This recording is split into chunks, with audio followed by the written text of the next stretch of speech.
Hello friends, दोस्तों आज हम लोग बात करेंगे यस बैंक के बारे में।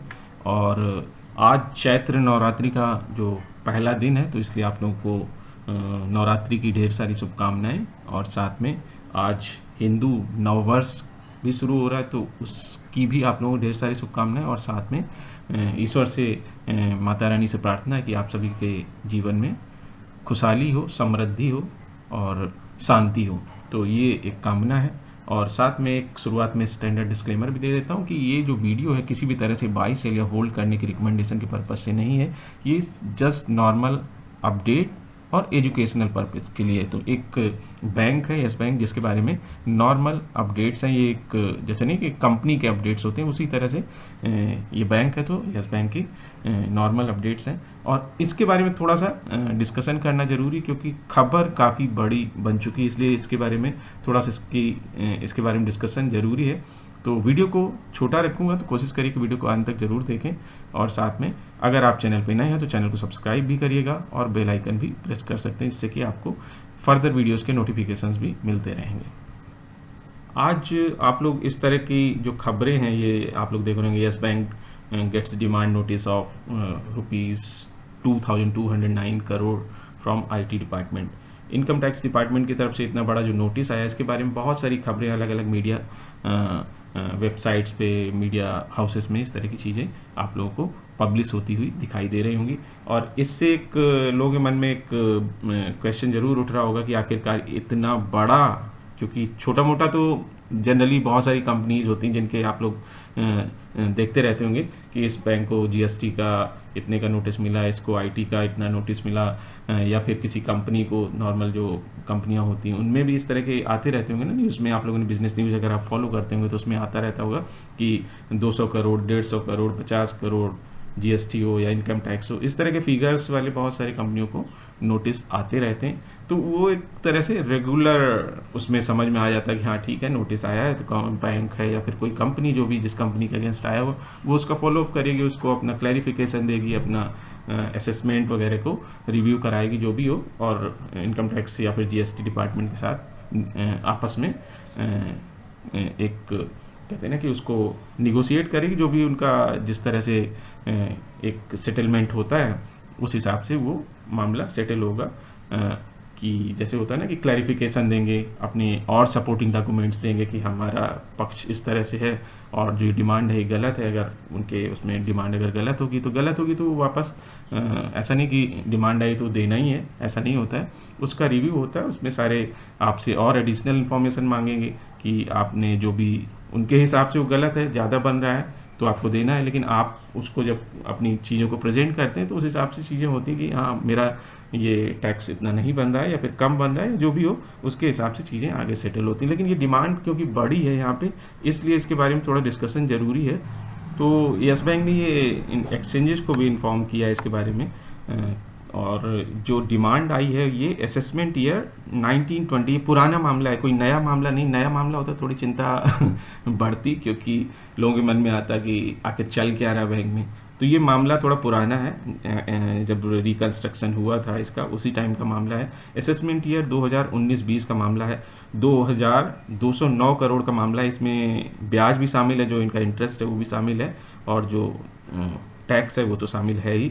तो इनको जो नोटिस मिला है वो 2019-20 के लिए मिला है, असेसमेंट ईयर। और यहाँ पे एक चीज़ मैं ये बता रहा हूँ कि इससे संबंधित जो 2023 में इस मामले को रीओपन भी किया गया था, और इसमें बैंक को पहले दाखिल जो भी इन्होंने आयकर रिटर्न जो फाइल किया था उसमें रिफंड क्लेम किया गया था, उसके हिसाब से रिफंड दिया गया था। और उसी मामले में फिर से ये मामला रीओपन हुआ 2023 में, उससे रिलेटेड ये है कि मामले में जो आयकर विभाग है, जो इनकम टैक्स डिपार्टमेंट है, रिफंड लिया था यस बैंक ने। इस चीज़ में आप ध्यान रखिए, ये मामला रिफंड से रिलेटेड है। 2000 असेसमेंट ईयर 2019-20 का मामला है। और यहाँ पे जो इनकम टैक्स एक्ट है 1961, उसका सेक्शन 144 के तहत जो इनको एक ऑर्डर मिला था, उसके तहत जो रिफंड हुआ है, रिफंड जो बैंक को मिला है, उसी का मामला ये बनता है। और इसको रीओपन किया गया था इस मामले को अप्रैल 2023 में। यहाँ पे एक चीज़ और है कि 28 मार्च को जो फेसलेस असेसमेंट यूनिट होती है इनकम टैक्स डिपार्टमेंट की, उन्होंने एक ऑर्डर पास किया और उसमें ये मामला इस तरह से बनता है कि इनको इतना टैक्स बनता है। लेकिन यहाँ पे यस बैंक ने बोला हुआ कि भाई हमारे पास कोई, क्योंकि यहाँ पे एक चीज़ होती है ना, जब इस तरह की नोटिस आती है तो उस कंपनी का रिस्पॉन्स क्या है उसको देख के भी कई बार कुछ आइडिया लगता है कि एक होता है कि एक स्ट्रॉन्ग डिनायल और एक होता है कि ठीक है we will review it and then we will respond. इस तरह से होता है कि कहीं ना कहीं उनको लगता है कि हाँ कुछ कमी रह गई, लेकिन इनका जो रिस्पॉन्स है यस बैंक का उसके हिसाब से ये मामला गलत है। क्योंकि उनका अगर कहना है, जो अगर उसको देखें यस बैंक का जो स्टेटमेंट आया इस चीज़ को लेके, यस बैंक ने क्या बोला है,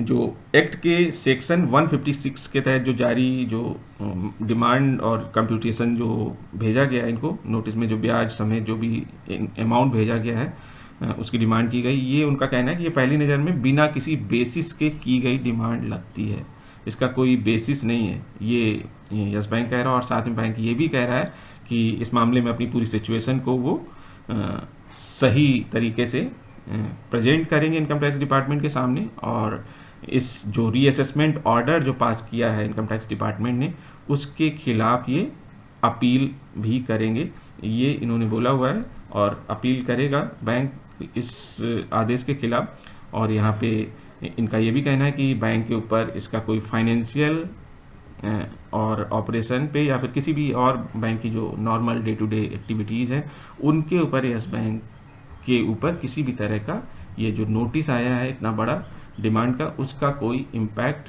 नहीं होगा। ये यस बैंक ने अपनी सिचुएशन स्पष्ट करी है कि हमारे ऊपर इस डिमांड का कोई असर नहीं पड़ेगा और हम इसके खिलाफ, इस ऑर्डर के खिलाफ इनकम टैक्स डिपार्टमेंट में अपील भी करेंगे, और जब अपील होगी तो उस मामले का रिव्यू किया जाएगा और चीज़ें यस बैंक अपनी सपोर्टिंग, जो मैं कह रहा हूँ कि जो एडिशनल डॉक्यूमेंट्स हैं या मोर क्लैरिफिकेशन जो भी रिक्वायर्ड होगा वो yes bank income tax department के सामने रखेगा। और उनके हिसाब से मामला स्ट्रांग है, यस बैंक ने इसीलिए इस तरह से बेसलेस करके बोला हुआ है, स्ट्रांग वर्ड्स का यूज किया हुआ है कि ये बेसलेस डिमांड है और इसका कोई मतलब नहीं है, हम इस ऑर्डर के खिलाफ अपील में जाएंगे और साथ में अपनी पोजीशन को क्लैरिफाई करेंगे और इसका बैंक के ऊपर कोई असर पड़ने वाला नहीं है, ये यस बैंक ने बोला हुआ है। तो चीज़ें थोड़ा सा स्पष्ट है। यहाँ पे बहुत सारे लोग अलग अलग तरह की अफवाहें फैलाते रहते हैं ना कि ये, क्योंकि इतनी बड़ी डिमांड है, बैंक के फाइनेंशियल्स हिल सकते हैं अगर वाकई में ऐसा देना पड़ जाए। क्योंकि अगर आप देखें ना, इनको अभी कुछ दिन पहले ही 15-20 दिन पहले एक नोटिस और आया था वो मैं आप लोग दिखा देता हूँ, ये देखिए 18 मार्च का है, income tax demand of ₹144 crore, income tax demand of 144 crore.